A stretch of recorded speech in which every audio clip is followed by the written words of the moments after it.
want to thank Remarkable Life Ministries, for allowing me an opportunity to speak to everyone, and David for hosting. Okay, so getting into it, I want to share an article from healthline.com by an individual by the name of Leah Campbell on June 30th, 2019. Okay, so it says, according to the American Foundation for Suicide Prevention, men died by suicide at a rate of 3.54% higher than women in 2017.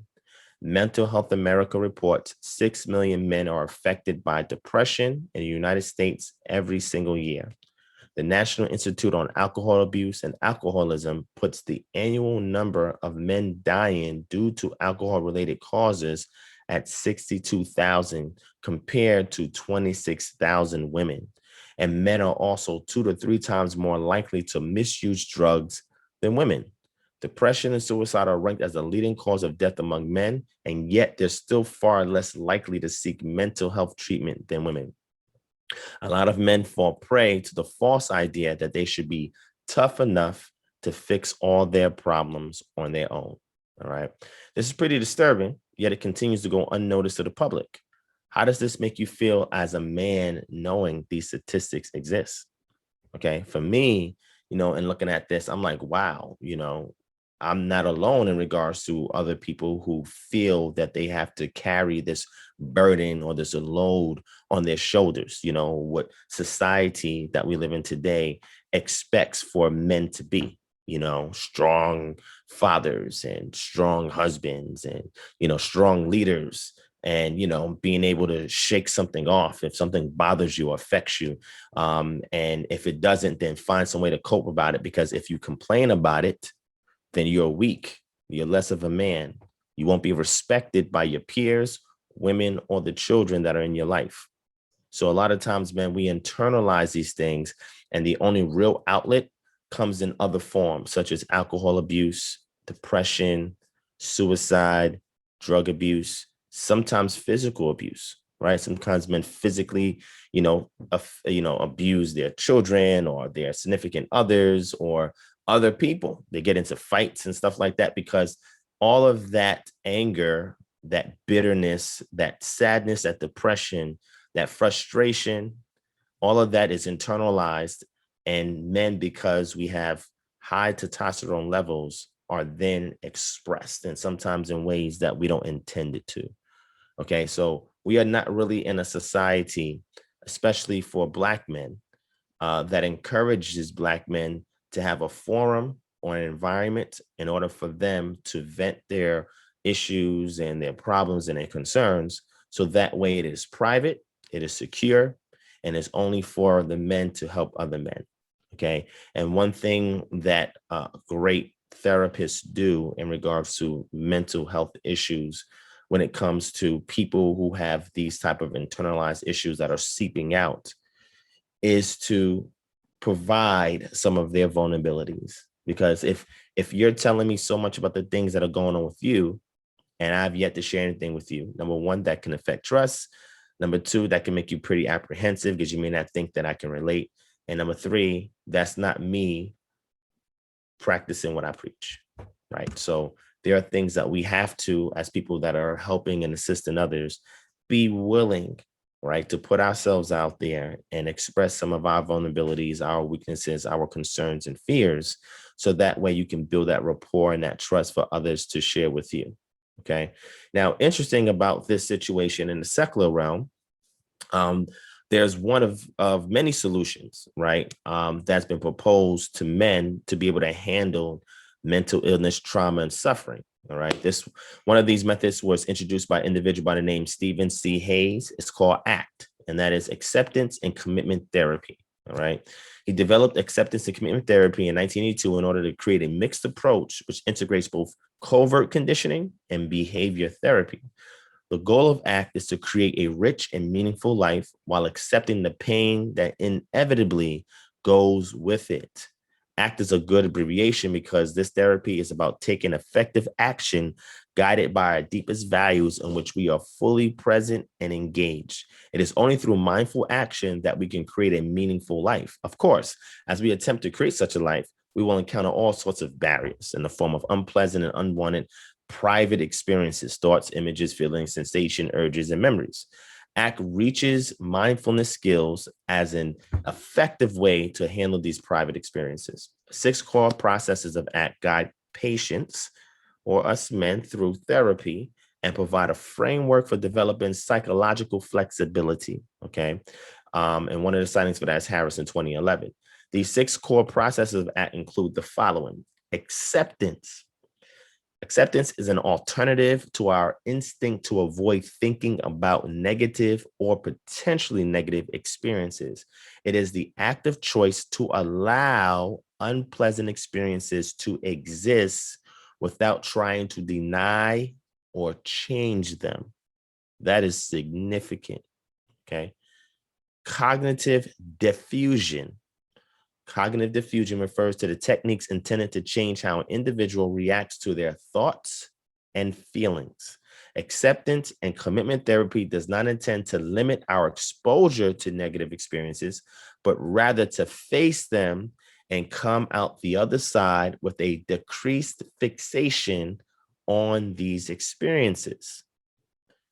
Being present. Being present can be understood as the practice of being aware of the present moment without judgment, judgment of the experience. In other words, it involves experiencing what is happening without trying to predict or change the experience, right? Self as context. Self as context is the idea that an individual is not simply the sum of their experiences, thoughts, or emotions. The self as context process offers the alternative concept that there is a self outside the current experience. That is truly phenomenal if you just let that soak in, okay? Values in this context are the qualities we choose to work towards in any given moment. We all hold values, right? Consciously or unconsciously, that direct our steps. In ACT, we use tools that help us live our lives in accordance with the values that we hold dear, okay? ACT aims to help us commit to actions that will assist in the long-term goals and live a life consistent with their values. Positive behavior changes cannot occur without awareness of how a given behavior affects us, okay? Acceptance and commitment therapy is built on the relational frame theory, a theory based on the idea that the human ability to relate is the foundation of language and cognition. Okay, human beings are social creatures. And because we are social creatures, we require the tribe in order to survive. Therefore, isolation cannot solve your problems. Isolation cannot solve your problems by way of the nature that is inherent in us to relate to one another. And cognitively, we reflect that relationship through language. Language is not strictly oral. Language can also be physical, right? Body language, okay? Your face can give off, cues. The tone of your voice can give off cues, okay? These things are important because as social creatures, we relate to these responses, okay? The stimuli in our environment, okay? So relating involves noting the dimensions along which relation exists. For example, we may associate an apple with an orange, but our ability of relating allows us to understand that although they have a similar shape, which is round, and function to be eaten, they have different colors and textures. Okay, so conceptually, we are able to perceive this, but empirically, the experience differs. Okay, and this is important to understand this relational frame theory, which ACT is based off of. All right. While this is an advantageous ability, it also facilitates negative thoughts and judgment about ourselves. If we can relate the word cookie to the experience of eating a cookie, then we can also relate the word worthless to feeling that we are worthless. Okay. So these words that are being said, we attach a connotation to certain buzzwords that appear, and that is a reflection of what we're internalizing coming out. Okay. And one notable thing to kind of point out is that Yeshua Bar Yosef, when he was around teaching his disciples, he says it's not what goes in a man that defiles him, but it's what comes out, because what comes out proceeded from the heart. And one of those things he said are our thoughts. Our thoughts are reflected based on the things that we say and the actions that we do, right? But language is one of the things that allowed mankind to evolve into the creatures we are today, right? Language is very important. All right. So our ability to form relational networks, e.g., I relate the words orange, apple, and pear to the concept of fruit, can be a destructive ability when anxiety and depression impact us. For example, we might relate worthless to an ability to perform my job. By extension, relate the word worthless to my life. ACT is built on relational frame theory. So certain words will definitely affect your actions. So one thing that's become very popular on social media are these affirmations, right? You see people put millions of affirmations online. Now, these things could be good or bad, depending upon the person's agenda for sharing these things. But a lot of times when people put a wealth of affirmations, that is reflective of internal battles and struggles that they're going through. So they have to have a public reminder to themselves and for others to comment on those affirmations, to be able to give them that sense of comradeship, like, oh, other people like this, they support this. And they do that because it's a way to shield them from any kind of negative words or thoughts that may come in their mind, or things that people say to them, a way to shield them so that way they can be functional. Okay. Now, sometimes some people do these things so they can avoid scrutiny. Sometimes they do the things so they can avoid confronting the issues that they're really having, because the language shaping your behavior is just one of many elements for you to overcome trauma. It is a starting point, but it does not end there, because sometimes I've met some people who put these affirmations all the time, and they're just people who are bitter, who are angry, who are wicked sometimes, just immoral, etc. But these affirmations make them feel validated. Okay, so we cannot hide behind affirmations. We have to find a way to actualize those affirmations, okay, and be able to accept these. Once we accept these negative experiences, understand that negative experiences are not intended to go away forever. Negative experiences are necessary to appreciate the positive experiences. There's no yin without the yang. There's no light without the dark. Okay. There's no good without the bad. So duality is ever present in our reality. Therefore, the only way to know that one reality is favorable is for us to understand the opposite, or the duality, or the opposing perspective. Okay, this is important. But with words are important. All right. This is why language, when it comes to building bridges, are important, because we have to ensure that as we're speaking to people and certain words come up, we have to get people to define those words according to their perspective. So once I define a word according to my perspective, you define a word according to your perspective. If they're the same definition, we can work. If they're not the same definition, we have to find an objective definition, typically from a dictionary, that we can agree on, and therefore use that as a building block to progress forward. Okay, this is important. All right. We often form relational networks that are not complementary or life-giving, but we can also change those relations when we apply mindfulness to accept our feelings and change how we react and relate to them instead of trying to avoid them. Most of the issues that men have are avoiding issues that make them feel vulnerable. We don't want to confront it. We don't want to face it head on.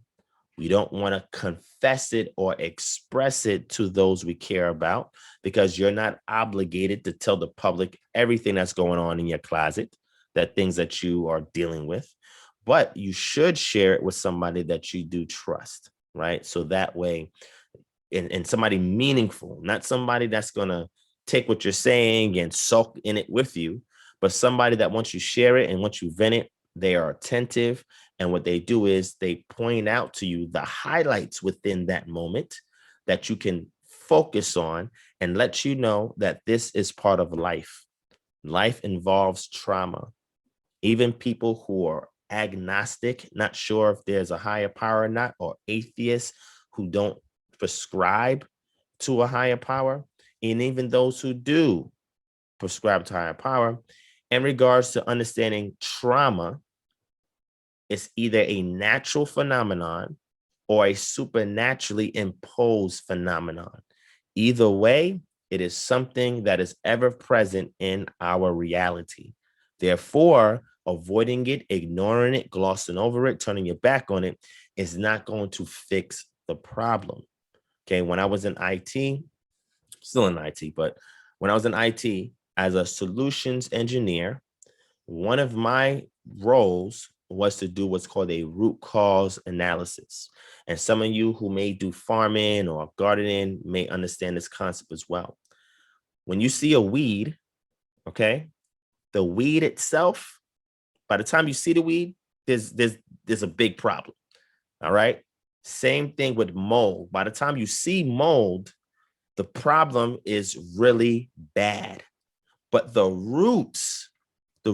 very thing, the seed and the roots are the things that's responsible for allowing that thing to grow. So if you simply just get your piece of bread and just cut off the moldy part and say, hey, I'm going to eat the rest, or go to mow your lawn and say, I'm just going to cut the weeds down, that's not fixing the problem because you're not doing a root cause analysis. What is causing this thing to grow?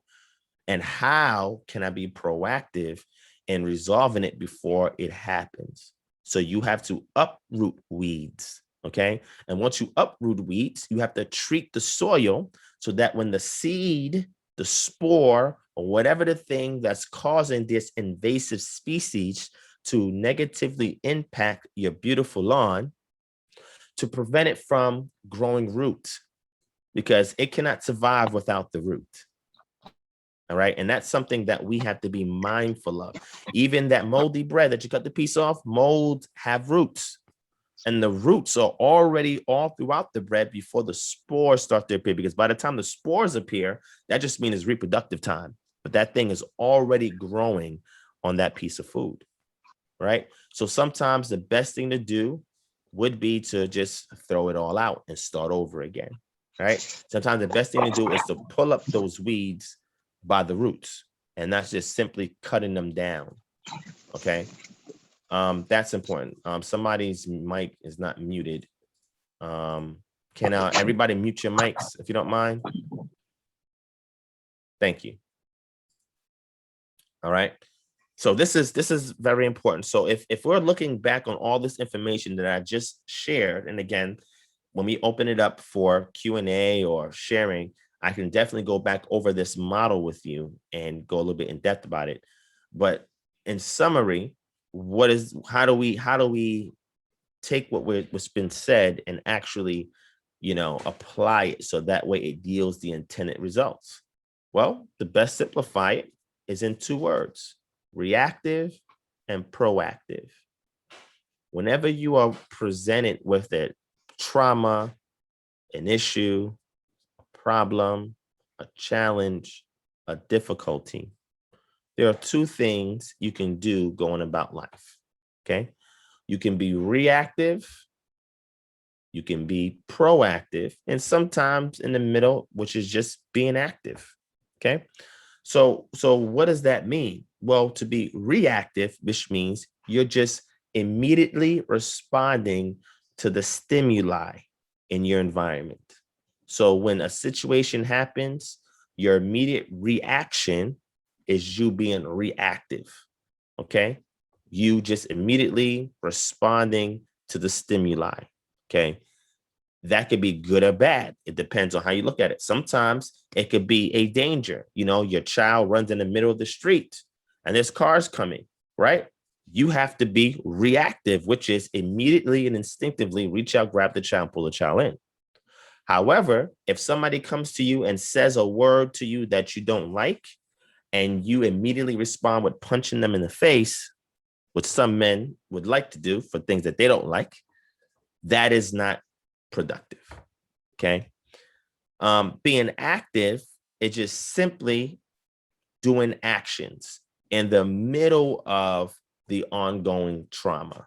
Okay. How are you continuously day to day responding to the trauma, right? Not your immediate response, but the response that occurs over time. Okay. And then proactive is being able to say, hey, life is going to have downs and not ups all the time. They're going to have lows and not highs all the time.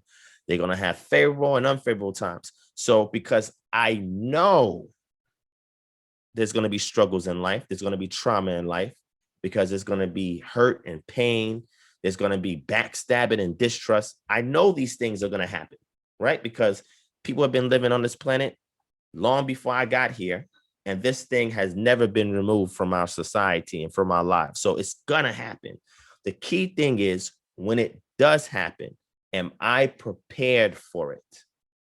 And if I'm not prepared, how do I prepare myself for it? Okay. So anybody that says, why does God allow, trauma to happen? If he's a good God, why does he allow trauma? And if somebody doesn't believe in God, they say, well, part of the natural world is that there's a give and take, there's a this and that. So this is just the way that we live in this environment. So we have to create systems in order to deal with the stimuli in our environment. All right. So either way you look at it, people have evolved in trying to deal with trauma. Okay. The biggest issue for us as Black men is that we already have baggage on our shoulders.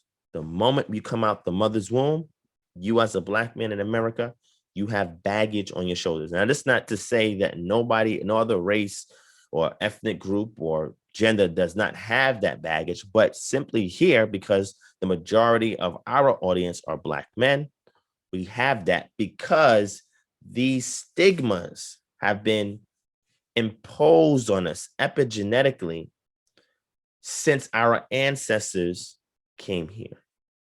And we've been fighting this uphill battle of being abused physically, mentally, spiritually, humiliated, all right, emasculated, okay, and then expected to perform at a high level after all these traumas. Before we have our personal traumas, our ancestral traumas have been passed down to us, and we are to bear those burdens. I know with me, my parents were not rich, right? They made a living doing what they did. They gave us what they could, but they were not rich. Now, if my parents had a wealth of money, would I be a different person? Of course, because having a wealth of resources can change your character, especially if you're born with those resources. So knowing that my parents did not have that, and I had to, survive. I wasn't poor or destitute. My parents was, about middle class, what I'm saying? Not upper middle class, but middle class. They did what they could to raise me and my siblings, right? But sometimes when you think back growing up, you look back and you're always quick to judge the actions of your parents and say, man, if my mother would have did this and my dad would have did that. Sometimes our parents don't get any help from the traumas they experience. And therefore, they impose that onto us and rearing and raising us, right? Sometimes, you may have verbal abuse, physical abuse. You may have neglect in some way, shape, or form. You may have parents that may have not told you, I love you. I care about you. You're going to be successful. I want you to be great. You may not have these words of affirmation from your parents. Some people do have these words of affirmation from parents. Regardless, none of this is going to exempt us from facing trauma outside the scope of how we were raised. Okay. So what I've saw that when people come into a new identity, they tend to carry baggage from their old identity. And that becomes problematic because all they try to do is use the new identity to either justify the baggage from the old identity, or use the new identity to hide and shield themselves from their old identity, but they are afraid to confront it. And we have to be the type of people to put things in action where we ourselves can take ownership, not only for our traumas, but the ancestral traumas that have affected us, from the traumas of people around us, and the traumas within our homes and within ourselves. This is a big job for men, especially men of color. Okay. So proactive approach focuses on eliminating problems before they have a chance to appear. And reactive approach is based on responding to events immediately after they happen. So that's to summarize what I was just saying. All right. So if you had to look at the way you manage your life up until this point, which approach do you take the most? The reactive or the proactive? And that's very, very important. So another key thing that I mentioned earlier is values. Values are extremely important because the things that you value are the very things that can get you up out of your trauma, that can get you out of your depression, that can get you out of whatever the issue that you have. You must place a value on something and then allow yourself to identify with that value, continue to reaffirm it on a consistent basis, and chart progress based on how closer you are to correlating and intertwining, entangling yourself with the thing in which you value. Sometimes the value that you have has to be projected on something external because you have not learned to value yourself. So therefore, you use the external thing, place value on it, and then work towards achieving that thing. So goals should be values. And then once you achieve a value, that value should inspire you to go towards another goal, which will become a new value. Value are the things that we hold dear, the things that we endear, the things that we respect, the things that we desire, the things that hold us together. Value system is important.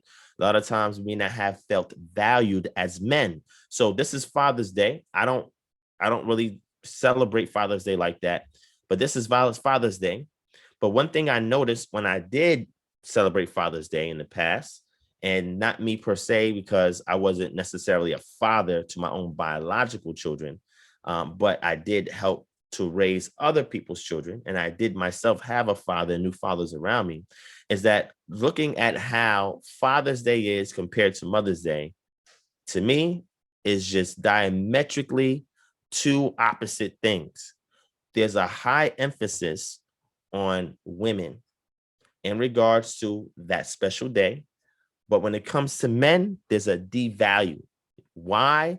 Because society is really, really interesting. And I'm not going to go too much into the psychology of it today, but at some future time, I'd like to talk about it.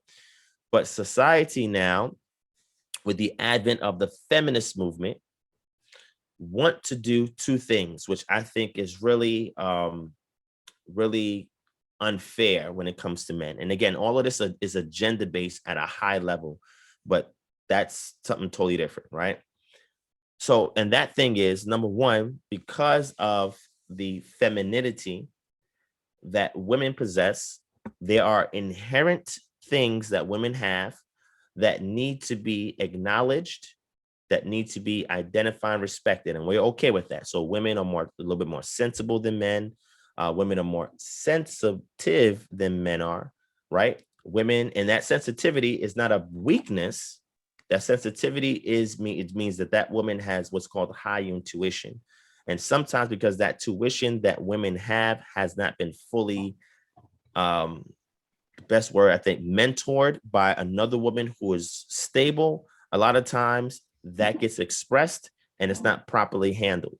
Right. So what society wants to do is point the fact that, hey, women are very sensible and sensitive and, based on their personality profile, these are the things that men have to be mindful in regards to women's sensitivities. So they look at that, even though, again, it's not a weakness. It only becomes a weakness when it is unreined. When you're able to rein it, it becomes a weakness. Okay. But since society wants men to acknowledge that, to respect that, to honor that, to cater to that, but then at the same time, not so much so that it makes the woman look weak. Wherefore, society tends to try to force women, based on the feminist movement, to take on certain masculine traits, right? So that way they can say, hey, even though I have these sensibilities, I'm still strong enough to do this. I can raise a house on my own. I don't need a man. Or I can go and provide for myself. I don't need a man. I could do this, do that without a man. So it becomes a very sensitive thing in how men have to handle women in today's society, right? But then when it comes time to looking at the fathers, and I'm talking about fathers who are involved in their children's life, that's been there every day of their children's life. I've been in my children's life every day of their life. And I tend to do it until I die, right? But in different phases based on the age of the child, right? But there are some fathers who may not have been able to get access to their children because they have what's called, quote unquote, a baby mama that is bitter, that is upset, and that does not have nothing to do with him. So therefore, she keeps him from the children. That could be traumatic to a good man. Now, a man who don't care, deadbeat, he don't care. But to a good father, that could be traumatic. Okay. It could be a situation where, can somebody mute your mic? Somebody else has their mic. I don't know. Okay. Thank you. I just lost my train of thought. So it could be in regards to a father that is being kept away. Can somebody mute their mic? Can we keep the mics muted? Thank you. Okay. So that could be traumatic to a man who wants to be a good father to his children, and he's kept away because he has a bitter, his child's mother is bitter, and she does not want to keep him around her children, right? Then you have a situation when you have good fathers, right? Fathers who are just good fathers. They protect, they provide, they lead, they instruct, you know what I'm saying, in their home. They're mindful of the space in which they live. They are aware of the needs within the household. They do their best to cater to them as they can. And then you have something called Father's Day. And on that day, it's like, all right, get dad a tie. All right, get dad a shirt. You know what I'm saying? Get dad some random thing, but not really address the sensitivities that he has as a man. And to really make him feel valued, right? And I'm not saying that people don't value Black men. I'm simply saying is the way they value Black men is not indigenous. And that's important, right? Because the indigenous way of valuing a Black man is based on his ability to produce, to provide, and to protect. Produce, provide, and protect. So if this man is doing those three things, he should have high value within his village. And before we people who are indigenous were displaced from our natural environment to an unnatural environment outside of our own, choice to do so, we had a village sense where the value you have as a man is based on your ability to produce, to provide and protect. You cannot even have a home unless you had these things because they were rites of passage. And I'm gonna get into rites of passage as well. And then we're gonna end up with some scriptures, and then I'm gonna open it up. So rites of passage is important because a rite of passage is utilized to determine if somebody is mentally fit, physically fit, emotionally fit, and mentally fit for life events that are to come. The problem with our society is that because we lost a good majority of our culture, we have not been put through rites of passage to vet if we can even be called a man. A male is not always a man. Man is culturally defined. Male is biologically defined. Okay? A female is not always a woman. A woman is culturally defined. Female is biologically defined. Simply because you have the genitalia to be that gender does not mean that you're functional. You have the foundation to be that gender, but you don't have the function. And that becomes problematic. So we as adults, a lot of us have not gone through rites of passage as children transitioning from adolescence to adulthood. By the time you get to your teens, you're approaching adulthood.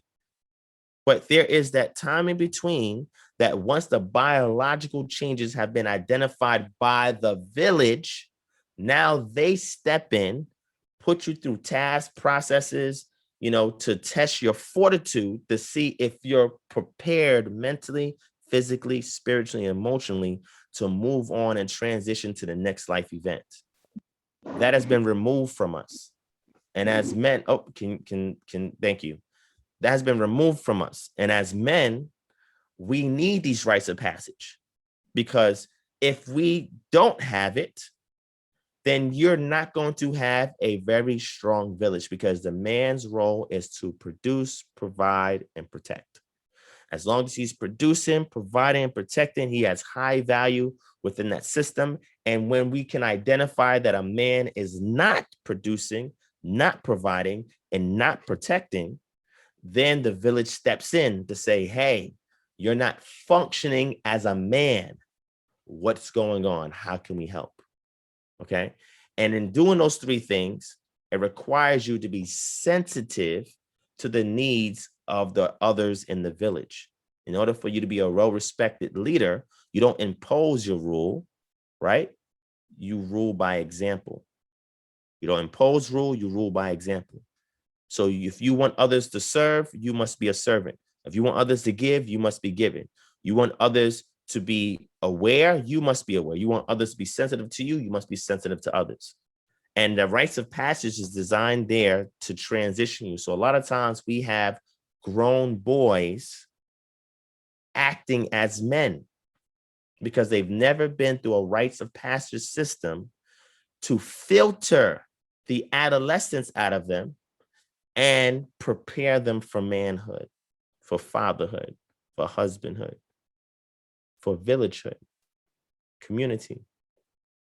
So therefore, when it comes to traumas, we're not prepared to deal with it, because rites of passage trains you at an early age how to deal with trauma. Now, I'm trying to think of some examples in pop culture that we could think about, and I'll give you one good example, but depending on how you look at it, but from another ethnic group's perception, right? If y'all seen the movie 300, right? The movie 300, okay? 300 talks about these great Spartans, these Greek warriors, right? These great Spartans. And the first thing that happens, and again, I'm not saying I'm advocating for these things. I'm just using this as an example. The first thing that happens is once that child is born, they examine it for flaws. If that child has flaws that cannot be repaired, that child is left to fend for itself. Therefore, only the strong children survive. Number one. Number two, the child is with the mother for X amount of time until they are weaned from the mother. When they are weaned from their mother, that normally occurs when the child is approaching puberty, which can happen anywhere from the age of 9 to the age of 13. Every child is different, and that's based on your environmental factors, dietary factors, genetic factors, etc. But once that child is identified in their transition phase from adolescence to adulthood, now they're put through tests. And if you watch the movie 300, you see that the child was sent away and he had to survive based on his training that he was given as a child. And he was put to fend for himself. He had to learn how to brave the climate and the environment. He killed a wolf. He had to fend off against other animals. He had to make sure he didn't starve. He was put through these things to mentally test his fortitude to see if he can deal with traumas and experience, and one of them being warfare. Warfare is very traumatic, but unless you are trained for it, prepared for it, know how to be proactive during the process, it will definitely eat at you. And warfare is not just, I'm put on a uniform, go overseas and fight. Warfare could be anywhere. It could be within your home, within your community, at your job, anywhere. But most men are not trained for warfare, trained to fight because they did not receive the training. They were not put through those rites of passage. So what processes like this, like ACT does, is that it breaks things down in stages of things that we should have already learned, transition from adolescence going into adulthood. It should have been second nature to us. So that when trauma occurs, we know how to deal with it. Okay. Now I'm gonna transition away from that to the latter part of the message. And there's two examples I want to use, but I want to run through a couple of passages so that way we understand. So a lot of us here value the ancient wisdom in what's called the Bible. Okay, that's a value of ours. Therefore, we're going to hold true to it as much as we can, and any objectives that it projects into our reality that we are to obtain, we're going to commit ourselves to accomplishing that. Okay, so one of the things this ancient wisdom is crying out to us today is something that we see in the advent of the awareness process. Okay. Ecclesiastes chapter 3, verse 1-8 says, "For everything there is a season and a time for every matter under heaven, a time to be born and a time to die, a time to plant and a time to pluck up what is planted, a time to kill and a time to heal, a time to break down and a time to build up, a time to weep and a time to laugh, a time to mourn and a time to dance, a time to cast away stones and a time to gather stones together, a time to embrace and a time to refrain from embracing, a time to seek and a time to lose, a time to keep and a time to cast away, a time to tear and a time to sow, a time to keep silent and a time to speak, a time to love and a time to hate, a time of war and a time for peace." This teaches us two very instrumental principles that we need to carry with us. Two things. Number one, that is to be aware that this comes with life. You cannot have too many good things without the bad things because all of it is designed to build character. So you must be aware that life has seasons. And this is what you can learn from nature. Nature has seasons. Those seasons are designed, check this out, to forge our behavior. And let me give you a good example of that. In ancient times, you had three ancient trades, okay, based on survival, right? And depending upon how efficient you are, you can thrive, right? Once you settle and you have a handle on these trades. One of those is being an agriculturalist. One of those is being a pastoralist. The other one is being a hunter-gatherer, okay? So why are these things important? Because depending on the environment in which you live, if you're an agriculturalist, there's going to be times where things need to be sown and things need to be reaped. That's important. There's no way around it. You cannot sow when it's time to reap. You cannot reap when it's time to sow because that is unnatural to the ecology of the environment in which you live. Therefore, it shapes, it forges your behavior and how you respond to stimuli. If you are connected to your environment and the ecology of how things operate and the protocol things operate, your behavior is in alignment with your environment. Because when you're out of alignment with your environment, it can cost you your life. So they understood that. The ancients understood that. As a hunter-gatherer, it's the same thing. You can only hunt certain game during certain times of the year, and the times where the game is not as frequent, you must learn how to adapt and preserve the game in which you have previously caught. That's why mankind's learned preservation methods through salting and through storage and stuff along those lines. And then you have the pastoralists, where people survive on a herd or a flock of domesticated animals for their survival, which means those animals have to graze in order to eat. And that grazing is based on the environment that you're in and the sustainability of the environment for those animals to graze.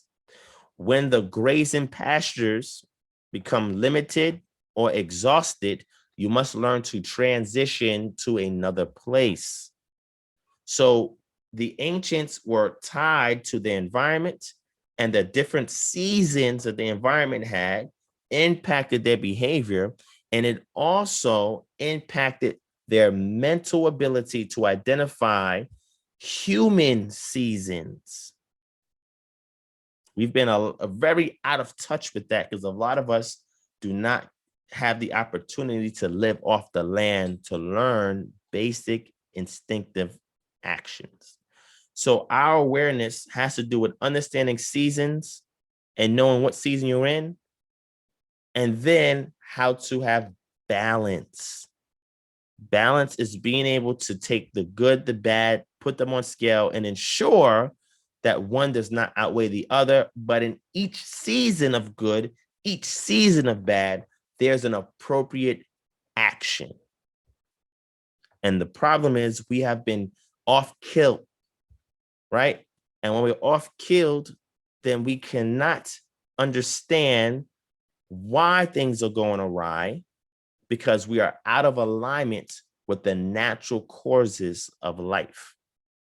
And that's what happens with trauma. Trauma sometimes prematurely impacts you before you're prepared to deal with the trauma, because trauma is a part of life. But when you're not prepared or trained to approach, to confront, to accept that trauma, and again, does not mean it's a good thing. Acceptance does not mean, okay, I'm good with this because I'm good with this because it's favorable. No, acceptance means it happened, right? You cannot change what happened. So therefore, being that you cannot change it, the investment of your time should not be in sulking in that which cannot be changed, being overwhelmed and overburdened that which cannot be changed, but to see how that impact oriented you so you are prepared for future challenges. Orientation is extremely important, but you need the proper compass to show you which way to go. Mindfulness. In 1 Cephas chapter 1, verse 13, it says, prepare your minds for action and be attentive and alert. That's important. Prepare your mind for action and be attentive and alert. Continue to be mindful of your words, mindful of your actions, mindful of the words and actions of others in your environment, mindful of the words and actions of things you take in through media, social media, the TV, newspaper, radio. All these are other voices that can also clog your mind and make it difficult for you to perform, because you're listening to the white noise and not honing into the real frequency. So prepare your mind for action. Things are going to happen. Prepare yourself for it and be attentive and alert to know the season that you're in and the appropriate action for that particular season. Acceptance. When we go to Yaakov or James chapter 1, verses 2-4, it says, count it all joy, my brothers, when you meet trials of various kinds, for you know that the testing of your faith produces steadfastness. And let steadfastness have its full effect, that you may be mature and complete, lacking nothing. Acceptance means no matter what happens and what comes my way, I count joy. So what's the difference between joy and happiness?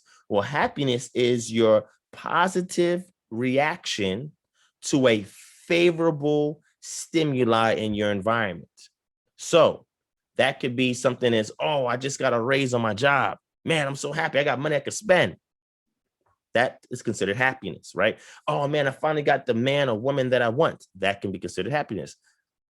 Joy, on the other hand, is having a consistent disposition despite what is going on. So whether it's a unfavorable situation or a favorable situation, you are steadfast and consistent with your character and your behavior despite what's going on in your environment. That is a high level of spirituality that can be very difficult to achieve if you're not trained for it.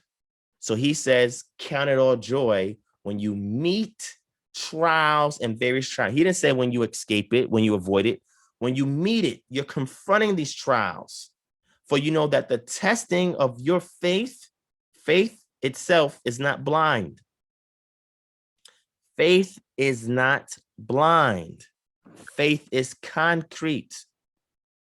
This is why you hear the authors in Psalms says that the Most High is my rock, my shield. They're attributing him to physical things in the environment. These are not abstract things. These are physical things because it's concrete. And sometimes people who had little faith had to ask for assistance to increase their faith, and it was revealed through something physical. Keep that in mind. But it produces steadfastness.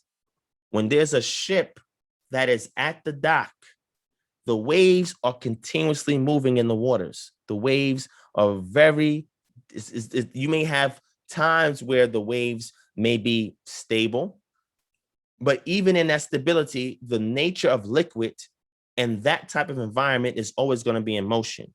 So when you have a ship that needs to be docked, you don't just sail the ship into the dock, you must drop an anchor.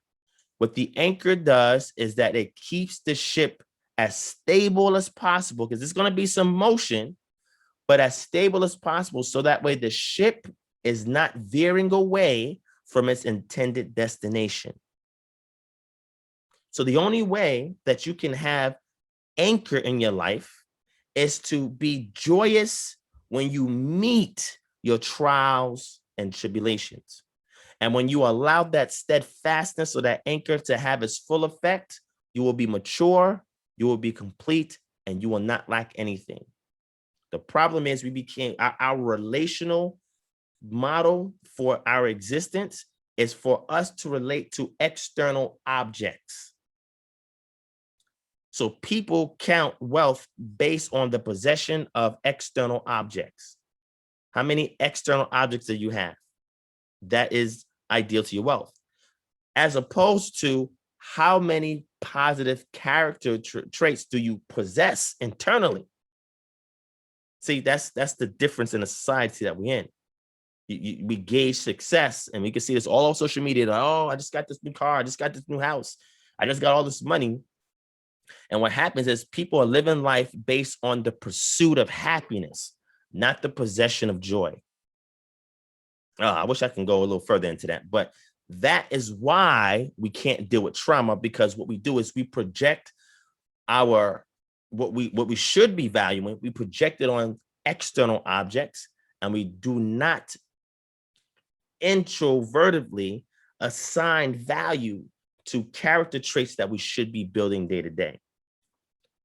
But yet we live in a society that rewards the acquisition of external objects. And that's problematic. But culturally, if we was in our natural environment, that would be shunned, because all it would lead is to corruption. So it's very rare that I get on social media and I see somebody say, today I learned what joy is, and this is what it is. Today I learned what perseverance is, and this is what it is. Today I learned what steadfastness is, and this is what it is. I see more of, oh, look at this house that I got. Look at this car that I got. Look at this job that I got. Look at this money that I got. Look at these clothes that I got. It's like that's what they value. You can tell a person's character based on what they value. I mean, this is very, very important for us to acknowledge as men, because a lot of times as men, as a provider and the producer, right?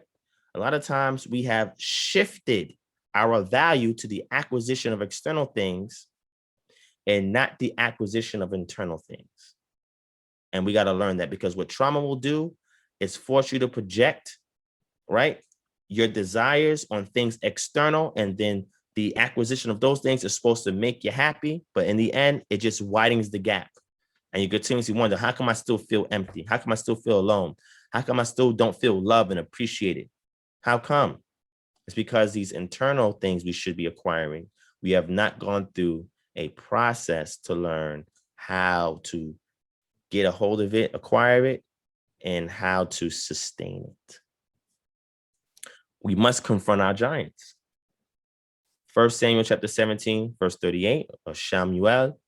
As the Philistine Goliath moved closer towards him, David ran quickly towards the battle line to meet him. So now, David, as we start out, and I'm going to bring up David, is a great example of confronting your traumas, whether they are yours personally or whether they are those of your community, right? So when Saul was rejected by the Most High being king, Samuel, who was a seer, who was a prophet, and who also was a judge, was sent to go and seek after another person. The Most High sent him to David. David was the least of Jesse's sons.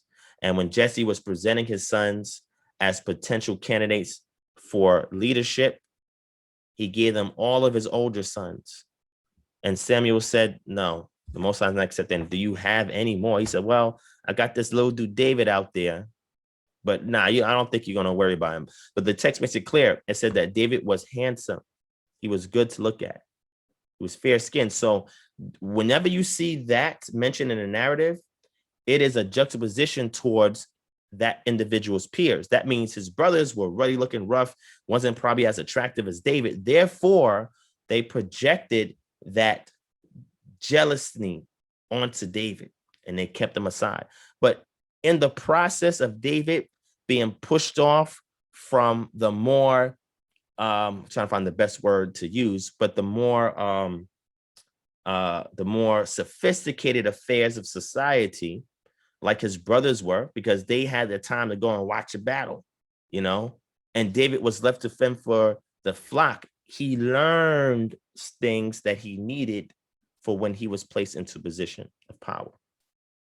And through his short-sighted experiences, fending off bears and lions from eating and destroying the flock, which is his responsibility, but they're not his possession, they're his father's possession. He did these things, but never complained.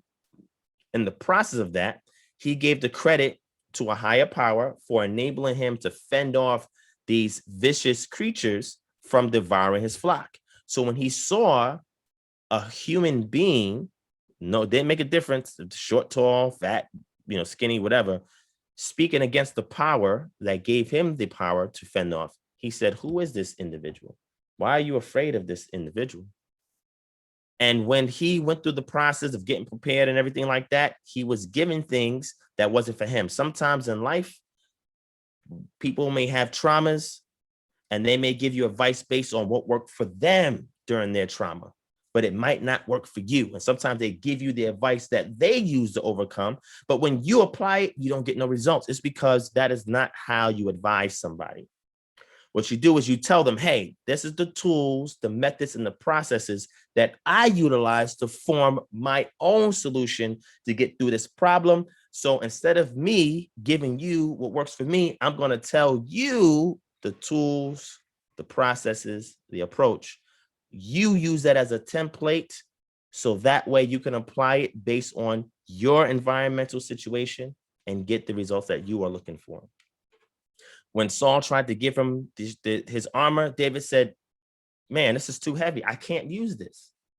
It's not going to work for me. Saul did not understand it. He said, like, you're about to go to war. You don't want a sword. You don't want no shield. You don't want no armor, no helmet. And David said, no. You know what David's response was? He says, I'm going to go in the name of the Most High. When I read that, I've read that story a million times, but I never honed into that. I'm going to bring it up real quick since we still have a few more minutes. I want to bring it up real quick because this shows you, as people who value the wisdom in this text, the wisdom equips us the same way the ACT method equips those in the secular realm. We already had that. We just have not identified it. So understanding the ACT method and being able to identify it within the text we can see that there's a cool little harmony going on. But let me get that real quick, because I think that that's valuable if we understand that. And again, this is, to me, when I saw it, I thought this was powerful. All right. So give me a second. Let me bring it up.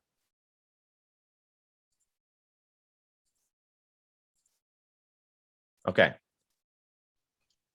So now we see a situation where, again, David goes to Saul. And when he goes to Saul, we're going to jump at verse. You want to share your screen, Divine? Sure. I could do that. No problem. Oh, I can't. I gotta wait. You gotta share it with me. There we go. Okay. All right. Just let me know when y'all can see my screen. Can you see it? Yes. Okay. Yeah. All right. So now I'm gonna go to verse. Let's go to verse 28. Now Eliab, his eldest brother, heard when he spoke to the men, and Eliab's anger was kindled against David. And he said, "Why have you come down? And with whom have you left those few sheep in the wilderness? I know your presumption and the evil of your heart, for you have come down to see the battle." And David said, "What have I done now? Was it not but a word?" And he turned away from him towards another and spoke in the same way. And the people answered him again. When the words that David spoke were heard, they repeated them before Saul, and he sent for him. And David said to Saul, "Let no man's heart fail because of him. Your servant will go and fight with the Philistine." Right? So now there's a situation where there's a problem in the community, in your household, among your friends, on your job. A problem is presented. Okay? Now you have other people who have probably dealt with a similar problem, like in this case, Saul going to war. However, this is a more unique problem that they themselves can't resolve. Okay. And you're not there just by chance, right? You have to do what David does. And this is one of the defining things as a man that you go through a rites of passage, is being able to take ownership of a problem that not only affects you, but that affects others around you. That is a defining factor, to know that you have crossed the barrier from adolescence, where you are dependent upon your parents and your caretakers to solve problems, to now you being responsible for solving not only your problems, but the problems of your tribe. That's important. And sometimes it could be a problem that they have never dealt with before, just like what people call generational curses or consequences based on the actions of your ancestors. They have been placed upon you to bear. A lot of times we don't want to deal with it. We don't want to acknowledge it. We want to ignore it and say that's them and not me, but not realize that that has epigenetically affected me. Their traumas have affected me. And unless I identify, acknowledge, confront those traumas, they will continue to pass on to my children's children, etc.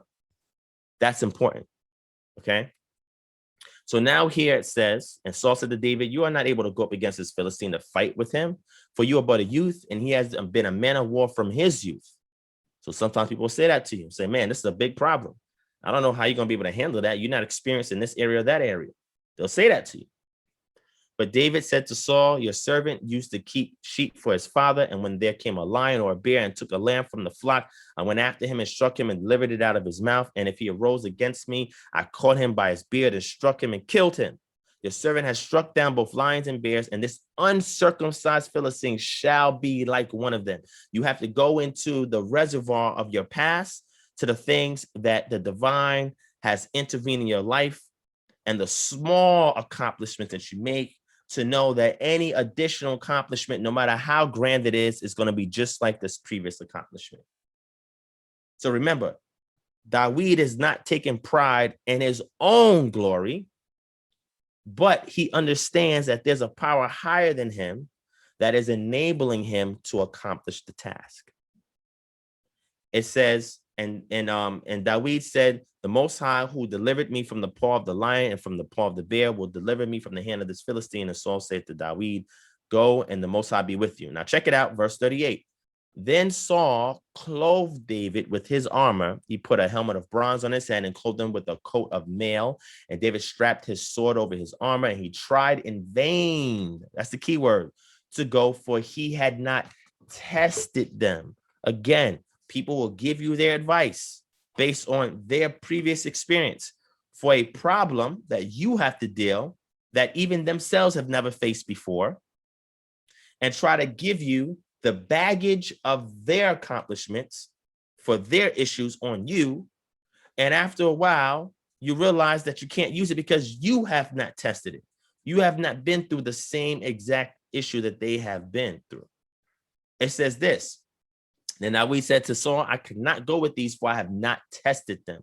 So David put them off. Then he took his staff in his hand and chose 5 smooth stones from the brook and put them in his shepherd's pouch. His sling was in his hand, and he approached the Philistine. And the Philistine moved forward and came near to David with his shield bearer in front of him. And when the Philistine looked and saw David, he disdained him, for he was but a youth, ruddy and handsome in appearance. People will tell you, look, you're not even qualified to deal with this problem that you're having. You need to do this. You need to do that. They'll tell you those type of things. And those type of voices will get in your mind like, man, you've been through this trauma. You've been through that trauma. You've been through that. You can't deal with this by yourself. You can't overcome this. You're inexperienced. You're rough around the edges. You will hear that. People will say that to you, right? But let's read the rest of it. Some things that need to be highlighted. And it says, and the Philistine said to David, am I a dog that you come with sticks?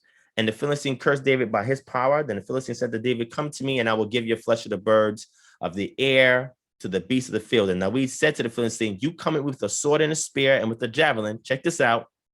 But I come with you with my 5 smooth stones. I come to you with my staff in hand. You see, the problem is we are when it comes to addressing our issues, it's like, well, I need this first, I need that first, and then I can fix this problem. No. You already have the solution. It is in you. You have to extract and draw it out. But you have to first know how to identify what this is. In the case of David, he realized that his power didn't come in the material realm, but came in a realm that's greater than the natural realm in which he lived. He says, but I come to you in the name, the character, there's the reputation of Yod-Heh-Wav of hosts, the power of the armies of Yisrael, whom you have defied.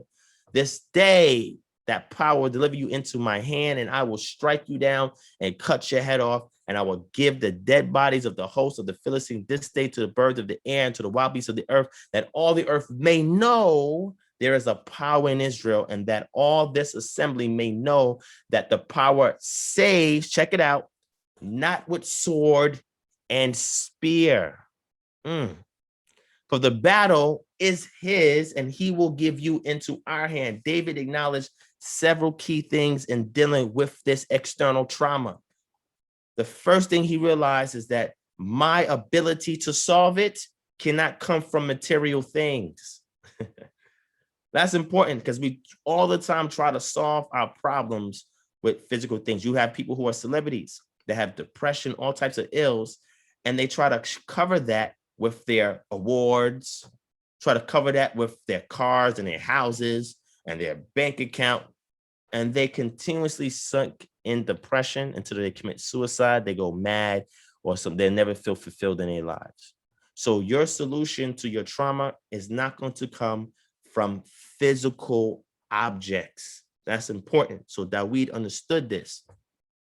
Number 2, and understanding this, he understood that he already had the capability to confront and overcome this challenge, this trauma, this issue, this problem, this vulnerability. He already had it.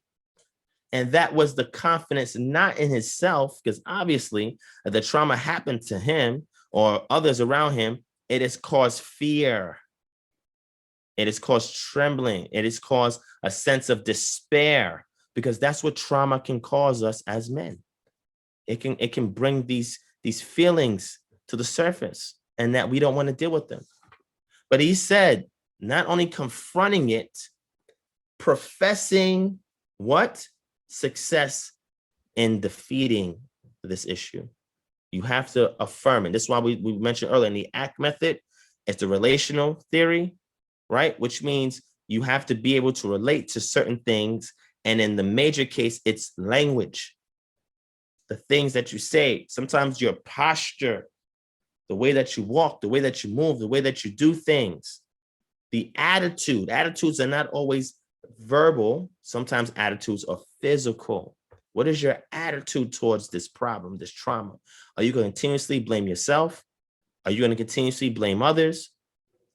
Are you going to accept it, confront it, declare success, and then commit to your declaration? That's the key thing. Commit to your declaration, which he did. And he understood that this battle is something far greater than me. See, that's what David understood. Your trauma that happened to you personally is greater than you. Why? Because this trauma, if you don't confront it, if you don't defeat it, then others that you love will be affected by it, either by way of your actions of denying it, glossing over it, ignore it, turn your back on it, or that this particular issue will continue to be pervasive. One thing as men that a lot of men don't like to talk about is being sexually abused as a minor. This sexual abuse can come from a male or a female, a man or a woman. Sexual abuse makes men feel vulnerable, whether you're molested, which means just physical groping and stuff like that, or whether it's penetrative, right? A lot of men have been traumatized based on sexual abuse as a youth. Now, there's a big difference because as a man, even when that happens to you, you are expected to shake it off. Man up, toughen up. Don't let that make you soft or feminine. Overcome that. Be greater than that. See, telling you what you should do and showing you how to do it are two different things. So trauma may not only come from that, it could be verbal abuse. You're never going to be anything when you grow up. You just like your father. You acting just like him. You look just like him. He was a worthless nobody, and so are you. Oh, you black, you ugly, you unattractive. You're never going to be successful in life. Nobody's going to want to talk to you or deal with you. Oh, you're not strong enough to do this. You're not strong enough to do that. You're not smart enough to do this. You're not smart enough to do that. That's verbal abuse. Sometimes the abuse is indirect or passive aggressive. So it doesn't look like it's direct abuse, but it's indirect abuse. So it could be coming to the form of negligence by way of a parent being jealous of their own child. A brother, a sister, a sibling being jealous of you. Sometimes they may try to sabotage things that are in line for you because they don't want to see you successful. Sometimes people see that purpose that's on your life and they feel they're going to be outshined by it, so they do things to you. Sometimes you may feel like anything that can go wrong goes wrong with me. Just by those words, you've handicapped yourself. So David made a declaration, right? And what did he do? In verse 48 says, when the Philistine arose and came and drew near to David, he ran quickly towards the battle line to meet him. And David put his hand in his bag and took out a stone and slung it and struck the Philistine on his forehead. The stone sank into his forehead and he fell to the ground. So not only did he declare it, he committed to that declaration. He confronted that trauma head on and he attacked it. Not only did he attack it, he prevailed over it, because it says that with the stone, he killed him. And then he took the sword, check this out, of the Philistine and used it to cut off its head. It's not only enough to confront and deal with your own trauma, but how are you killing that trauma so it does not happen to somebody else? So that does not have any chance of resurrection. Because even though the stone sank into his head and it can have the semblance of death, that Philistine may not have died. It could still have been alive, be alive. So therefore, David ensured its death. And not only that, he took a token of his success and showed it to others to say, hey, if you utilize these steps and these techniques, you also can be successful. That's important. We have to have a token of our struggles, trials, and tribulations, how we overcame it, how we put it to bed permanently, and be able to show that to others so that they will have an example on what you can accomplish if you are successfully transitioned into manhood. And first, that has to do with how you approach your trauma. All right. And then the last thing I want to end off with, and I'm done, is it's okay to vent. It's okay to vent. Jacob or James 5:16 says, therefore, confess your faults to one another and intervene for each other. See, what sometimes when you look at this text, translations give you the wrong connotation of the intended verbiage of the text. A lot of times that's translated as confess your sins and pray for one another. No. The word should be confess your faults to each other and intervene for each other so that you may be healed. You have to build the bridge based on the stones that life throws at you. You have to build whatever gets thrown at you. What are you constructing out of that? If you causing those things thrown at you and you're using that to destroy other things, you have not healed from that trauma. But it's okay to vent to the right people. How do you know you're venting to the right person? Number one, they're not going to gossip about what you told them. If you hear about your problem and you told one person, then you know I can't trust that person.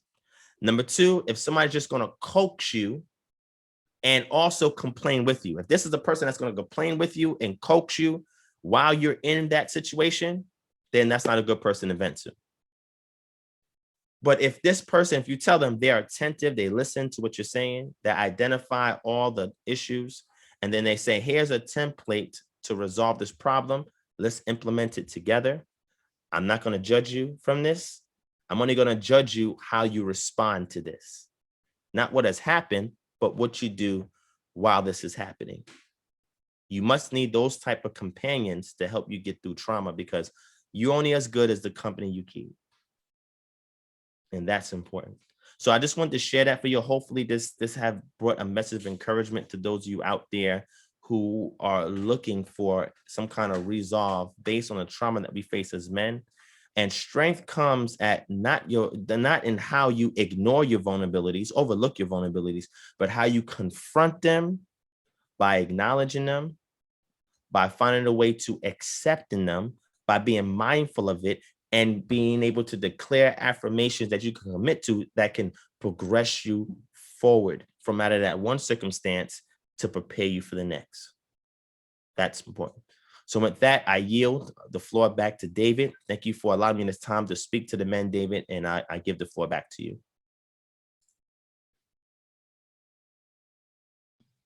Thank you. Thank you so much, Divine. And with your presentation, I definitely can identify with a lot of what you presented. In my 54 years of age, there's definitely many scenarios of trauma that I've had in my life that, even though it may not have been, I'm getting over it instantaneously, but that process definitely is a process. And confronting it and dealing with it, it allowed me to have peace, if you will, with that, and being able to overcome that.